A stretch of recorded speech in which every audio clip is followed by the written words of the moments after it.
Welcome to the 37th Annual Oregon Rural Health Conference, presented by the Oregon Office of Rural Health. My name is Stacy Reed, Program Manager for Recruitment and Retention, and will be your moderator today. I'd like to thank our gold partners, All Care Health, Oregon Rural Health Association, our silver partners, Eastern Oregon Coordinated Care Organization, Oregon Association of Hospitals and Health Systems, and River House on the Deschutes. Our bronze partner, RQI, our copper partners, Westcom, American College of Education, and Inquisic. Their continued support during these difficult times has made it possible for us to offer the conference at no cost to you. You should have received an email with a link to our conference app. Use this app to visit our partners' virtual booths, enter to win prizes, network with others, and share your photos of your practice, providers, or community. We'd love to see them. Your feedback about today's session is important to us. Please complete the survey following this presentation. By completing the survey, you will be entered into a drawing for a $100 gift card. To earn CME for your attendance, you will need to complete the survey. To present Managing Your Recruitment in a Virtual World, please welcome Michelle Varcho. Hi, thanks for that introduction, Stacy. I'm going to talk today about managing your recruitment in the virtual world. Next slide, please. So before I get into all of that, I want to just explain a little bit about who we are. My name, again, is Michelle Varcho, and I am the Director of Education Outreach for a company called 3RNet. It actually stands for the National Rural Recruitment and Retention Network, which you can understand why we say 3RNet. We are a nonprofit membership association, and each member, each state has its own member, and your member actually in the state of Oregon is Stacy Reed. We do have a funded, we are funded through FORHP. We've been in existence over 25 years, and we run a job board for safety net facilities to post their positions with us, and then candidates can go on and look. And then the other side of what we do is what I do, which is education outreach. And so I help bring topics to you and some training to you on things that are relevant in the recruitment for retention world in rural and underserved communities. Next slide, please. Today, what I want to talk about a little bit is identifying key practices in the recruitment process, and then also a whole bunch of resources that you can use to leverage those, so you can leverage your best practices within your recruitment process. Next slide, please. All right, so let's get into it. We have what's called the new normal. Some people are loving that term, some people aren't, but what has happened is COVID-19 has disrupted everyone's workflow, how you're staffing, your recruitment, your retention, how you run your business, how you communicate. There's so many new technologies, how you rely on your managers. All of this has kind of disrupted and blown up. We've either gone from where we're in kind of this survival mindset, is how we've been for the last probably 5 or 6 months. And maybe now you're starting to think about, okay, I've got to start recruiting again, and what can I do in today's world? Next slide. So before we get into that, I want you to think about a couple of questions here. Do different candidates want different things in a job? Yes, right? Every candidate is unique. They are looking for something different in every job that you have. Even though it's the same job, it's different to every candidate. Next slide. So is it possible to strategically target those candidates based on your strengths? And this is even more so important in the virtual world that we have today. And we're going to get into that some more. Of course you can. The answer is yes. I know I always put in the C in there. This sounds complicated. I'm happy with one, which is where a lot of people are sometimes in their recruitment. But I want to give you some strengths and some strategies that you can use to target those candidates for your specific roles. Next slide, please. Keep going all the way through if you don't mind. Stacy pops up. All right. So what I want to talk about on this is I want you to think about, how are you marketing for your employees? How are you marketing for your providers? Is it high salaries? Do you talk a lot about loan repayment? Are you in an area that has good hunting and fishing? So as we go through this, I want you to think about something that I call unique selling points, USPs. So what is it about you that's unique? Because I want you to look at it from this point of view. Is an advantage still an advantage when everyone in your area offers it, right? Every employer. So if you have hunting and fishing in your area, doesn't every employer in town able to say that? So what is it about you that makes you stand out from your competitors? Next slide. And how we're going to do that is one of the things I want to talk about. And again, in today's virtual world, your job ad makes all the difference in the world. So I want to talk about really creating a good job ad. This is where everybody is learning about your opportunity. 98% of the people that find out about your job opportunity are doing it through your job ad. So it's really important to make yourself stand out. Next slide, please. So when we're talking about a job ad, I want you to keep in mind that the most important thing to remember is that people buy products for their own reason, not yours, and you are selling a product. Next slide. You only want one thing in a job ad, and that's what matters to a candidate. A lot of times when we post job ad, we're looking at what we need for us. So these are some of the things. Before I get into the little detail about I do want you to put in your job ad, I want to tell you what you don't need in your job ad. You don't need the obvious, like candidate must be graduated from an accredited medical school. You don't need to put that in a job ad to a provider. That's already known. Just a little background about me. I am a human resources person. I've been in human resources for over 30 years, but I'm going to say this next one with all the love. You don't need human resources lingo, like calling the job candidate the incumbent, right, or a job description. And we'll get into that more here in a minute. You don't need excruciating details about every little bit of the job or about your organization or location. You don't need to put in there, well, we were founded in 1978, and then in 1982 we moved locations. That is not necessary in your job ad. Next slide. So what do I want you to do? Well, I want you to think about these questions. Belonging. So these are candidate-focused questions. Your job ad should answer these questions for the candidate. So belonging, am I the kind of person you're looking for? Fulfillment, will I be content? Esteem, will I be respected? And prosperity, will I thrive?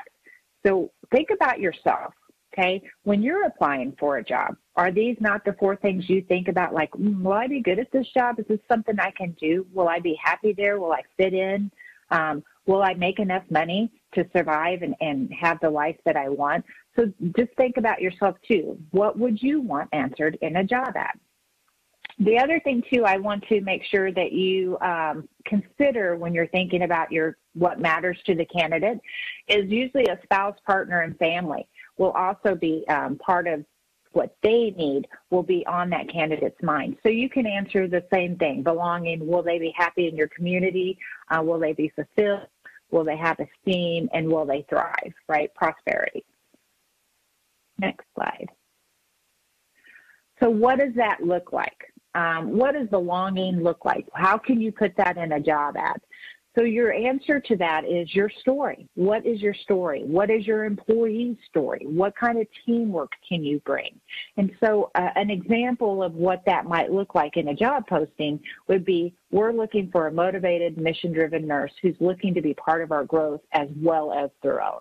Okay, that's kind of that phrasing. Fulfillment, what are we doing on quality of care? What is your clinical autonomy? How do they make a difference? This is really important in our safety net facilities. A lot of our people, almost all of them, I would venture to say, are mission-driven. They really care about the patients. They really care about the work that they do. And so you need to make sure that that is coming across in your job posting because that really matters to these candidates. So an example of that would be we see patients from pre-birth on up. We pride ourselves on our ability to provide health care for all aspects of our patients' health and well-being. Right? So that's showing how you make such a difference in everyone's life. Esteem. Some of the things along that would be opportunities to teach, if you have leadership roles for your providers, and then employer of choice, being an employer of choice. And what does that mean? Our team is just that, a team. We thrive around our culture of respecting a team-based approach to care. right? Like that's being part of that team that you can have. You have that respect. Prosperity.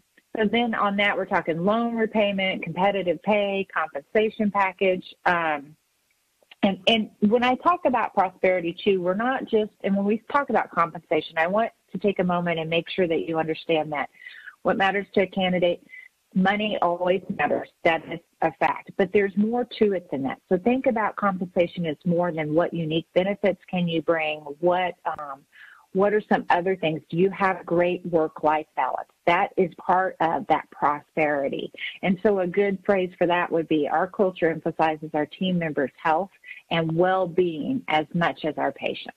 That shows right there how that person will thrive. Okay? Next slide, please. Another good thing when you're trying to create your job ad is get input from the experts, your staff.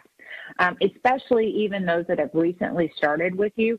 Ask them, hey, why did you apply to this particular job ad? What was it about it that you liked? What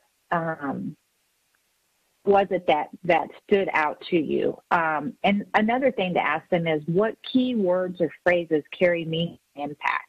Remember those questions on the previous slide. What was it about the ad, or what key phrases have meaning? And you need to copy those down and use those, utilize them. And I'll tell you a little bit where we can use those, especially here later on when we talk about social media. Next slide. Okay.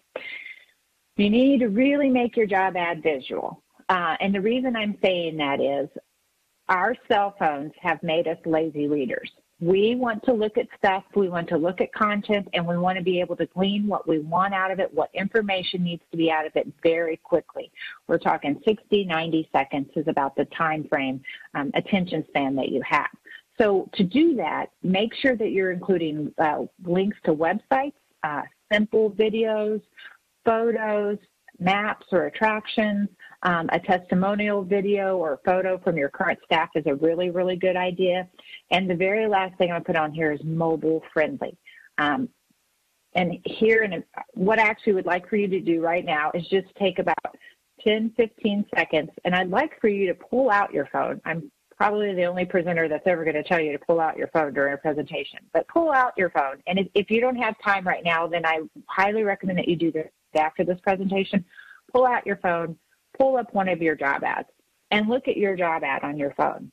And then ask yourself, is this something I would apply for? Would I spend the time to scroll all the way through?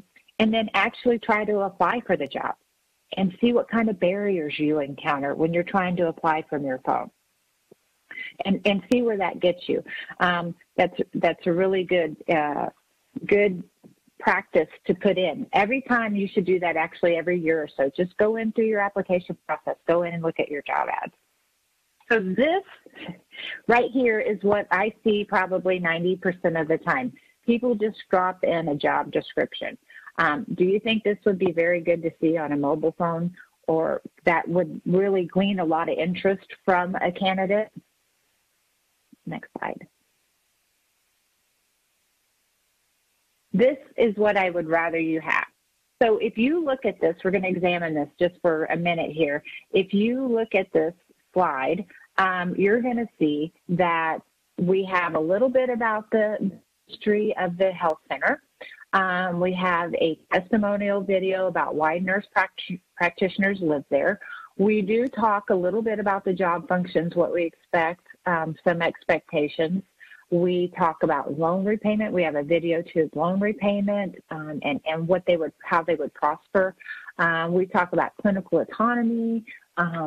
There's also a link to another video about the location and what a great place it is, and then a really simple call to action at the very end, which is send your CV to.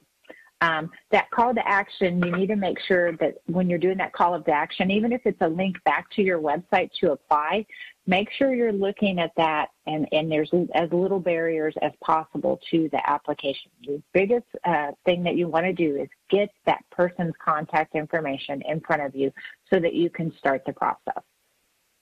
Now, this is a really great kind of job ad for job boards like Indeed, those type of things. The next slide, please. This is a really good, this is that exact same information. It's condensed even more. This would be a really good one to have on like Facebook or or if it's a specific job type that you know will be a demographic that normally applies for that is always on their phone, like you're always going to have them on the phone, this would be an even better type of job ad. We've condensed it down even more. We've chunked it out. We've included those videos, and it'd be really easy to read on their cell phone.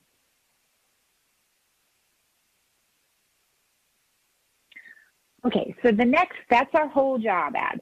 If you do nothing else for me, if you will stop using a job description and start using a job ad in your virtual recruitment, it's going to make all the difference in the world. And if you will go on your phone and look at your job postings and see what you can do to improve that, if you get nothing else out of this presentation, I hope that you can at least learn those two things.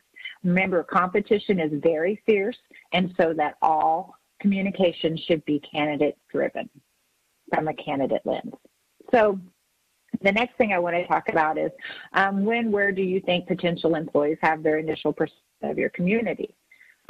Driving into town, postcards you send as part of your recruitment process, or searching online. 15 years ago, it was probably driving into your town. Now it's searching online. Next slide, please. So what does it mean? That means I want you to make a lasting and positive first impression. Again, in the virtual world, they are going to see everything online before they physically see it. Next slide. Go ahead and click through those, please. Okay, so now we're talking to your website. So when you have your job postings, a lot of you are going to drive the candidate. The call to action is going to go back to your website. And the things I want you to remember is, I think there's a couple more there, Stacey. The things I want you to remember is first impression. It should look professional. And most people's websites nowadays are very, very much professional, and they look really good. But you might take some time and just go out and look at your website from a candidate's perspective and see what they would think. Make sure you're considering it as a recruitment tool. A lot of our websites are actually patient-centric, as they should be. They're sometimes the home to the patient portal. They're wanting to show services, and that's how it should be. But also remember that it can be considered a recruitment. So make sure there's some info on there, maybe some employee testimonials or provider testimonials or even patient testimonials on there. The power of your recruitment team can reside right there. And when we talk about the recruitment team, we talk about it's not just the person doing the recruiting. It's everybody that helps you. It's marketing. It's your chamber of commerce. It's the schools. Your recruitment team is more than just the one person that's doing the hiring. Another strategy I'd like to give you is to Google yourself. I had you go earlier and look at your job posting. Take a moment and Google your facility. Make sure that you have, on that Google, make sure you have claimed your Google site. If that's something you haven't done, I would take a minute and claim that. There's a very simple process to do it. That way you control the content. And you should be seeing some when you Google yourself. Not the first thing that should pop up is, of course, your site. But there should be some other things. If there's interesting articles that you guys have put out, there should be your social media present, like Facebook post or LinkedIn. Put yourself in the candidate's shoes and think about, okay, what do I need to know? On your website, it's always really good if you have a number of locations. Let's say you're at 14 different locations. It's always a good strategy to have some links to the local community so that when they see that you're in Glen Echo, Minnesota, okay, I'm in Glen Echo. What does that mean? It'd be really nice if they could just click on it, and then maybe that feeds into some kind of tourism link for that area so the candidate can get a good review. Next slide.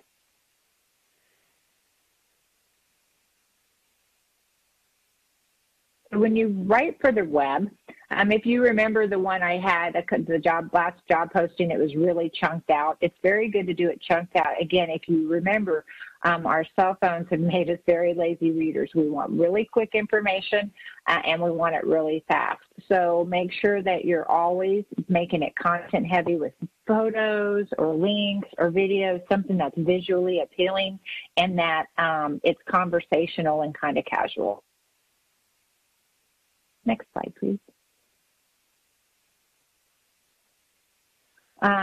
This is just one more thing we like to talk about is I can't emphasize enough that it can't be just text, that you need to make sure the photos are really, really good, graphics are really, really good. And I'm going to give you some really great resources on these different things, the photos, videos, graphics, and even audio that you can include later on in the presentation. Okay, so job posting, and I talked a little bit about your website. Now we're going to talk about the big beast, social media.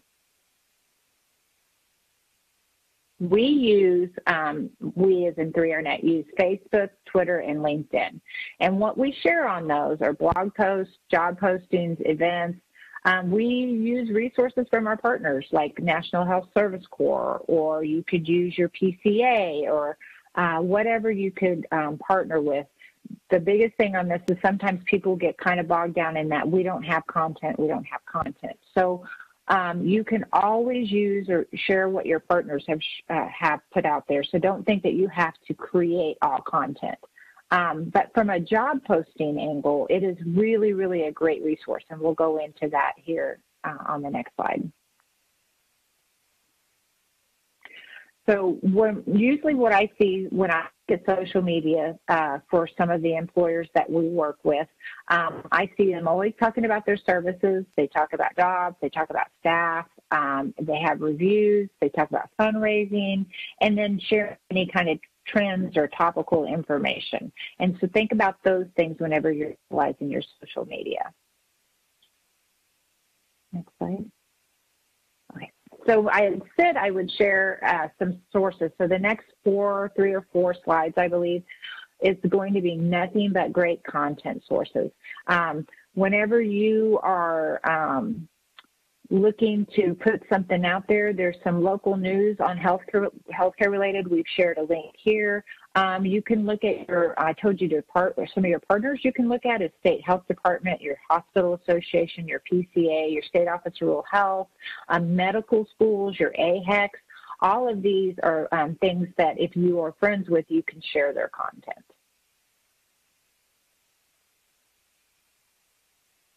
Again, more great content, the national associations like your NRHA, AAFP, I don't think we have listed on here. They're another great content source. Any of those associations, Centers for Disease Control, I'm sure many of you are already sharing much of their content these days. There's the National Institute for Mental Health. There's all kinds of resources out there. Okay, so when it comes to doing this, social media, sometimes it can feel very overwhelming because you have 3 or 4 or 5 different formats that you're trying to share content out. Even a job posting. When you do a job posting, some people have an HRIS system that automatically shoots that out to Indeed, and maybe shoots it out to, they have a scheduler that shoots it out to Facebook or LinkedIn, and that's great. So what we do is we do the same thing. We use bit.ly.com, which is a URL shortener. So if you have never used one, I highly recommend you go to it. It's free. And then the other thing that we use is called buffer.com. There is another, this is a scheduler for your social media. And there's another one called Hootsuite, which is HOOTSUITE. Both of these are free. There are paid versions of them, but we use the free ones, and it's really neat, and I'll talk about those.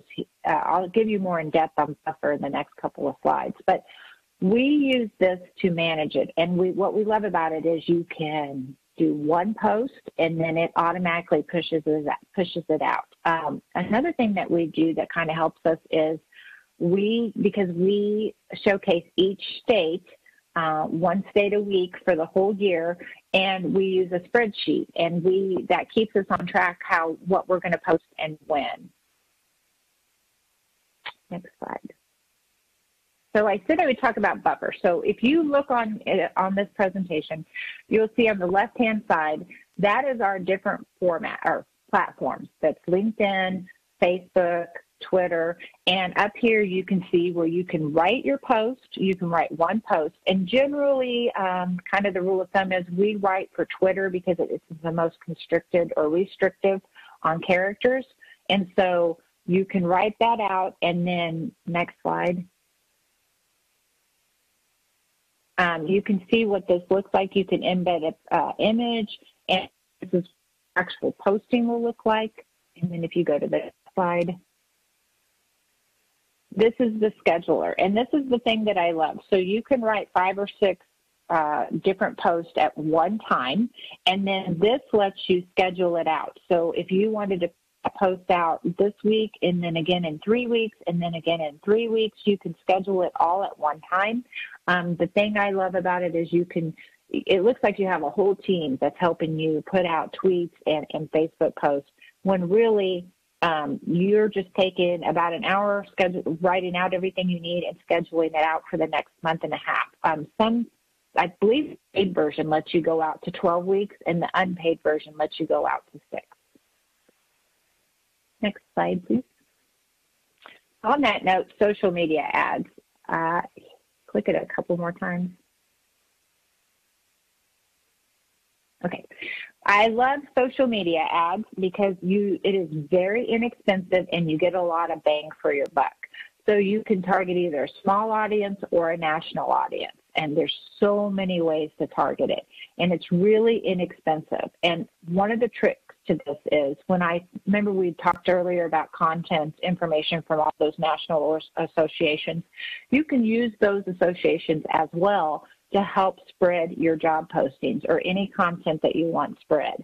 So what you do is whenever you're paying for a social media ad, you do friends of friends. And so if you are looking for a provider, an FP, and if you put it on Facebook, or I believe Twitter does this and so does LinkedIn, but if you put friend of a friend, so if you boost it to anybody that is a friend of the AAFP page, and they will see your posting. So it's a really, really effective, inexpensive way to boost your job postings. A lot of people will think, oh, I just put it on there and only the 900 people that like my page will see it. And this is really, really great way to get outside of that bubble. Next slide. Okay, the next we want to talk about is be savvy with your time and money. Work smarter, not harder, which you're probably already working too hard, right? So let's try to work smarter, not harder. Next slide. Go ahead and click through this. I wanted to share with you some free and low-cost resources that we use. The first thing I want to talk about is Fiverr. So Fiverr is a website that does marketing and digital products, and it starts at $5. We have at 3RNet actually used Fiverr quite a few times. We have, if you've seen those little whiteboard videos, it's where somebody's drawing and there's a voiceover. We got one to show candidates how easy 1, 2, 3 to apply with this, and that cost us $35. And if you go to our website, 3rnet.org, you can see it right on the home page, and it's a really neat thing. So if you need some ideas around your job posting or even your website that you're wanting to updo, that's something you can do. Weebly is a really easy to use website builder. We use it for our academy. Any of you that have attended the academy, that's hosted all on Weebly. If you're deciding that maybe you want to do your own recruitment website, that is a really easy way to do it. Bitly and Buffer, we've already talked about. And then the other one is Canva, where you can create graphics online for free. We had talked earlier about having graphics in your job ad or having them in your posts or even your marketing material. If you want to gather some marketing material that you want to email out, again, in this virtual world, that's a really good strategy. If you're a nonprofit, you get a free membership to Canva, and they have thousands and thousands of graphics and brochures and things that you can create. These next couple of slides are all just resources for you. This is royalty-free stock images, so you won't get in trouble for using an image, and we just have a whole list. Next slide. This is paid stock images. So if you really, really are wanting to create something, let's say you want to do your benefits at a glance that you email out to candidates or prospective candidates, and you want to just take what those benefits are and make something really nice out of it. You can get some of these stock photos and go back to Canva and incorporate them in. They're really inexpensive. These are writing editors and web displays to help you. The writing editors help you just make sure your language is correct for what you're trying to do. And then the next, what I love, it shows how your website, your text and photos and everything will display on different devices. So if you're building something out and you want to be like, how to put this on my cell phone, this is a great way to do it for free. Graphics, I talked to you again. Here's just another slew. There's Canva, the very first one. I love Canva. It's really made my life a lot easier. Next slide. And this is how you can create a video. I'm really big on if you could do some kind of testimonial video in your job posting. I think that really helps. If somebody can see that their peers, the people they will be working with, love working for you, it's just another great strategy that they can use. And here's some free and low-cost ones. Image editors, this is just if you have a picture like of your building or something and you want to make it look a little bit better, these are free image editors that you can use. I have given you the directions here too if you wanted to do a fillable PDF. Let's say you want to do something simpler on your job application. This is a way that you can do that.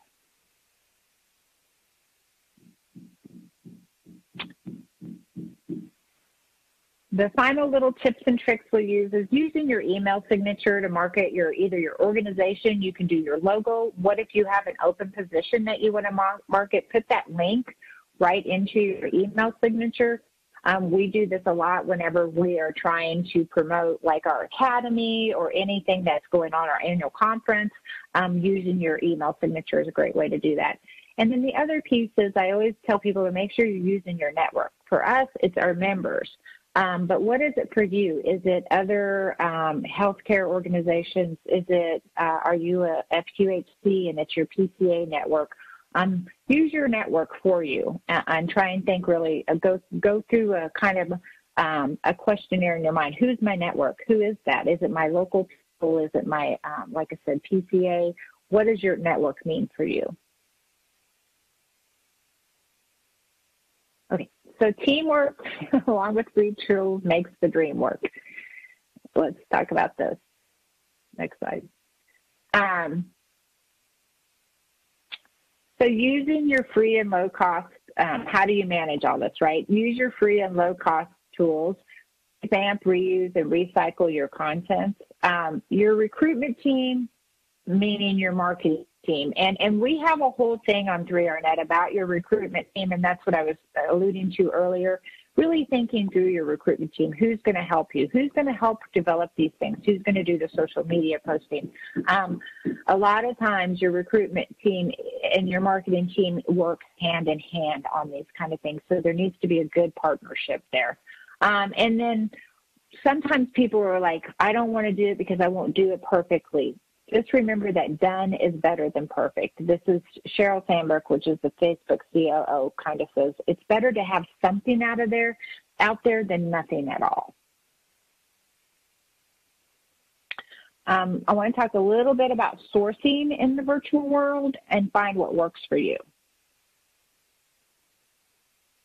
So what do we see is working today? Well, of course, in virtually, you're using online job boards, virtual job fairs, networking, and specialty advertisements. And the reason that we've put I've put the virtual job fairs in there in blue, if you notice when I talk about a new normal, we've really seen a big jump in virtual job fairs, and I'm going to give you some strategies around those in the next couple slides.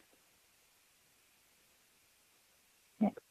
So these are some of the job boards that we see our members using. And of course, I don't have big ones like Indeed, Monster, those types, because I think everybody is using those. But these are some additional healthcare-specific job sites that we talk about, Practice Link, Practice Match, Healthy Careers, CareerMD, the MD job site. Hopefully you're using 3RNet as well. And then, of course, the National Health Service Corps Connector website. So in the new normal, we're seeing a real big jump in virtual job fairs. And so when it came to, a lot of people were new to this world and hadn't really experienced a virtual job fair before. I know the National Health Service Corps has really ramped up theirs. I believe they do them quarterly. We've a lot of, like, AAFP went to a virtual kind of platform this year. FMEC went to a virtual platform this year, so FMX as well.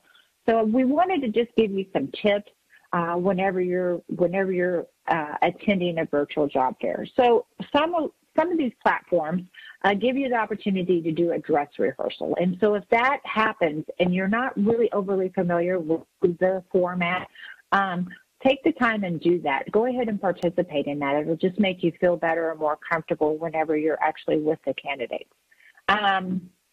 If you're visiting a residency program virtually, one of our members did a really good thing is that they were visiting with them virtually, but they were still able to arrange and have a food truck go to where they were and provide free lunch for them.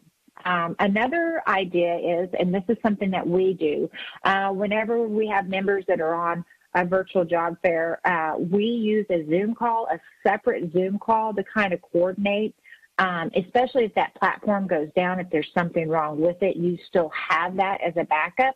And then we also will use that separate call just to coordinate between the staff members that are participating in the job fair. So if you have like a number of people that are participating and maybe they're coming in different shifts, whatever, they can always pop in the Zoom call beforehand to kind of feel like, oh, how's traffic, how's flow, what have you seen, that type of thing. And then another tidbit that we learned from our members is have information readily available, like up where you can cut and paste and drop it into the chat of your job opportunity. Okay, next slide. All right, so that was the job fairs. So that's the sourcing piece of it. The next thing I wanted to talk about was interviewing. So this is, I'm sure, been really big for everyone. We no longer are doing face-to-face interviewing. Everything is being done virtually, even presentations now, right? Everything is being done virtually. So if you're conducting a virtual interview, there's some tips and tricks around this as well. So first thing you want to do is establish your preferred virtual meeting format, whether that's Zoom or Teams or WebEx. Make sure that you're establishing that. And then when you're doing that, get really familiar with the features of it. Watch the videos. Zoom has a ton of free videos that show you how to operate within it. So watch the videos, learn all you can. The next thing is communication preferences. And I'm going to go through this list a little bit and then kind of backtrack a little bit. There is communication preferences, and I'm going to talk about that a little bit in the next bullet. So prepare your staff for the virtual interview. Make sure you're testing the tech beforehand. Make sure there's minimum distractions. Set expectations. What are the expectations? How do you want them to dress? How do you want them to interact? Do you want it to be in chat? Is everybody going to be muted? Provide a tips guide as well to the candidates and the interview priors too. So even on the tips guide, you can let the candidate know, this is what we're doing. This is how you log on, a step-by-step direction. This is the dress code expected, because that is something that is coming up a lot on these types of meetings as well, is what is expected. What do you expect in the background? Minimize distractions. Back to the communication preferences, and also on this as well, remember generational differences in virtual interviewing. There are generations that will be way more comfortable with virtual interviewing than those who aren't. So providing that tips guide in a step-by-step will let you ease any anxiety so that you can really see the person and let them, and they're comfortable enough so that you can really see what kind of person they will be. They'll be able to answer the questions fully, and you'll have a better interactive session. Preparation is the key to this, so take some time and think it through. Next slide. Site visits. This is one, it's mostly, of course, around your providers, but this can also be called the new normal interview, or face-to-face interview, right? So on the on-site interview, it looks so different than it did just a few months. So whenever you're either bringing like a provider that isn't from your area in, how do you do that? Everybody's like, how do we do that? What can we do? So there are some things that you can do. And even if you're wanting to bring somebody in for a face-to-face interview for a front office position or whatever, one of the key things to remember is communicate the safety precautions and expectations for candidates, and also make sure that your current employees know. What are those safety precautions? What are you putting in place so that everybody feels comfortable doing what they need to do, right, to conduct this? Whenever you are doing, you might consider, instead of bringing them on board, consider virtual tours of facilities, your location, your schools, your real estate, any links that they can have that you can share with them instead of doing the site visit. You could set up a Zoom meeting with the teams and the community recruiters like bank, real estate, superintendents of schools, set up different.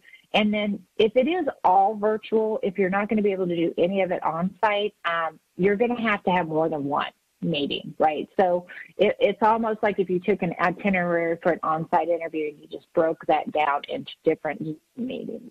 You're going to have personal motivations. You're going to have professional motivations for that on-site. And even if you're doing, instead of a face-to-face interview and you're doing a virtual interview, you probably need to have more than one virtual interview to get the same information and same feel and trust there that you would from a face-to-face. Next slide. Okay, so some of the things that we've seen some of our people have done on the on-site visit, if you go ahead and want to move forward with an on-site visit, if your facility is closed on weekends, maybe do the tour then, because that'll help with the social distancing, the COVID-19 protocols. You could give a community tour. We had somebody that gave a community tour by having the candidate and their family follow in one vehicle, and then you just utilized a speakerphone and they drove them around. Another one that I really, really like a lot is whenever you're on the Zoom interview, you can use the facility as your background so that they can see what they're looking at, or your location, something along those lines, to use it as a background on your Zoom. Next slide. That's all I have for you today. And I will have time for questions at the end. But one of the big takeaways I wanted you to understand, and again, virtual interviewing or virtual recruitment is so important right now. It's our one way to recruit that we can do consistently because of all the disruption from COVID-19. So make sure that your communication is candidate-driven. Everything that you're doing, think about it from the lens of a candidate. Put yourself in their shoes, or even think about your own. When you came on board, what was it about the job? What was it about the posting? What was it about the interview that made you say, yeah, I really want to go to work there? Look for barriers on anything virtually, on your website, on applying, on your job postings, anything that would be a barrier to keep somebody from doing that call to action. Create a lasting first impression. What they see is how they're always going to think of you and remember. Tackle that social media. Get in there and start using it to your advantage. It's very inexpensive. Work smarter, not harder, with time and money saving tools. I've given you all of those resources. Share your value through your teamwork. Make sure you're including your employees in your testimonials, in your job postings, their thoughts and ideas. I realized there's one little tidbit I wanted to give you earlier when I said think of key phrases and wording that your team members may want to share with you about the job, what has value to them. You can use those as hashtags. Those are really neat things to do in your social media posts. Anything that has a keyword or a phrase that has meaning to them, use that in your job postings, in your hashtags. Or another fun thing to do is have a contest. Have your employees come up with hashtags for your different job openings, or even your different services, and hold a little contest and use those in your social media. The last couple of points are part of the new normal. So interviewing looks very different now, but don't shy away from that virtual interviewing. But remember, it may take more than one interview to accomplish what you need. And then rethink your processes and policies. Now's the time where we're having to rethink and reshape everything. And we're learning a lot about ourselves. We're learning that we can be really resilient and we can do this.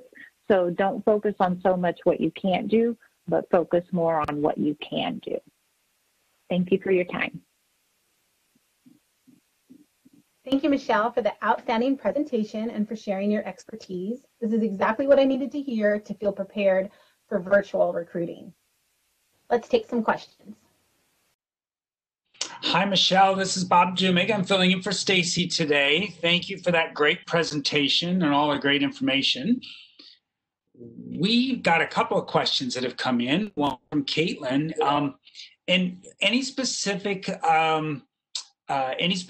suggestions for recruiting for a single provider practice located in a very rural area?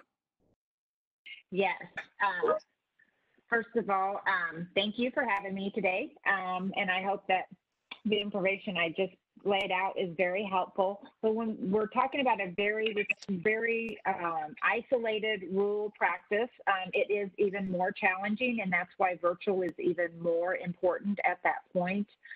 Really showcase your community. A lot of times when you're in these small rural communities, they welcome a provider so much.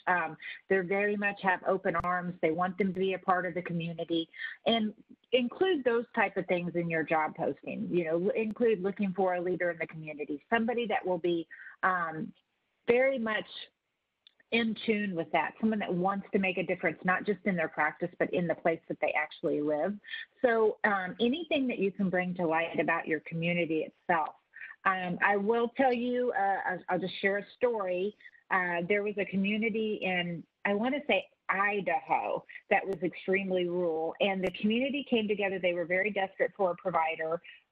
They only had a single practice, or one provider in their location, and they came together. And what they did was they did a referral bonus. And so if anybody in the community could refer a provider to them and the provider stayed, they paid $5,000 to that person. So it wasn't just within their facility, it was anybody in the community. And then I think every year after that, for like up to 5 years, they got another $2,000 a year.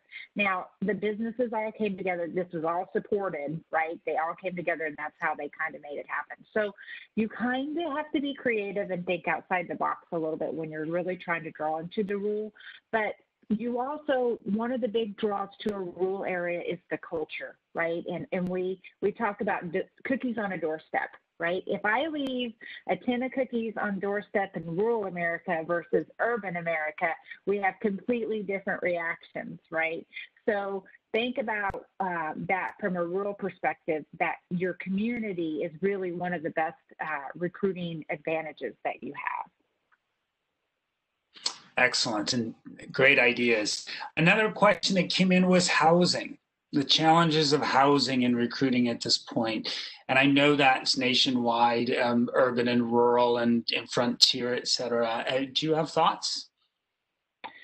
Well, that is a challenge. And so like in my area, when I recruited, when I was with an FQHC, housing was actually a bonus for us because you could get a lot of house for a little money. And so on the flip side, though, we see that a lot. So I have seen solutions where the facility itself has either bought a house or rented an apartment or done something along those lines. And to me, if you've done something like that to find a solution, that's a unique selling point. That is something that should be absolutely put somewhere within your posting, or virtually it needs to be made aware of. The reason being is that they're looking at your job and they're interested, and then the next step, they're going to go look at the community. One of the first things they're going to do is look at housing, right? And if they start seeing immediately that there's no housing, that might be a barrier right off the bat. So I know some facilities, like, there's no way we can afford that, but if you can help with like a moving allowance or a housing allowance, put them somewhere. If they have to live 45 minutes away for the first couple of months, Is there some kind of commuter pay that you can help with? Something along those lines to turn it from a disadvantage back into an advantage. Excellent. And, you know, one of the questions that we've gotten, and we and the Office of Rural Health really appreciates and enjoys our relationship with 3RNet, by the way. And one of the questions we often have been getting is a question of uncertainty about what to expect. So are providers leaving their sites because of the uncertainty? Are providers staying because they're worried about what's going on? Is there a sense of what's going on in the recruitment field at this point for providers across rural Oregon, rural America? That's a great question, Bob. And I will tell you, it's kind of an interesting trend that we're seeing nationally. We've just had this kind of open conversation, an open forum through our net with our members a couple of weeks ago. And it's interesting in that rural is kind of becoming the cool kid on the block. People are wanting to kind of leave the overpopulated areas and go into rural. And I'm seeing, what used to be such a big struggle, we can't get rural, now is becoming very attractive. I'm not saying that everywhere, but that is definitely something that we're seeing in a lot of our states, that it's starting to flip a little bit, which is a positive for rural America. Yeah. Absolutely. And what would you say is the biggest challenge for HR for rural healthcare facilities today? Well, of course, just navigating everything within the COVID guidelines. There's so many. There's the CARES Act. There's just so many things. There's work comp. There's so many things that are the challenges. But when it comes to recruitment and retention, kind of those things that I laid out, understanding the new challenges in virtual recruiting and interviewing, and tackling those and being on top of the trends. I would say, if I could put myself in an HR role today, it would just be kind of overwhelming for them to navigate. Everything that you used to go to, your tried and true, kind of isn't working anymore, so that we're having to relearn everything. But the other thing too, and I said it at the end of my presentation, is we are learning how resilient we are, and we can do a lot of things. But I would say probably, just learning the new platforms, learning Zoom or learning WebEx and those type of things to overcome, so we can continue on with our recruiting efforts. And I always do a little plug for self-care. Make sure everyone is taking care of themselves during this time as well, which is a big challenge when you're trying to take care of everything else. Yeah, absolutely. Well, Michelle, thank you for this. I know we'll probably get a few more questions as time goes on, and we'll get those to you for some answers and get those posted up with your presentation at the end of our conference. So thank you for being here, for your presentation and all your great words. Thanks. Appreciate it. For all of you, those that are here for the next session, we will be starting at 11 a.m. So if you just want to stay in the room, we'll be back shortly. Thanks, everybody.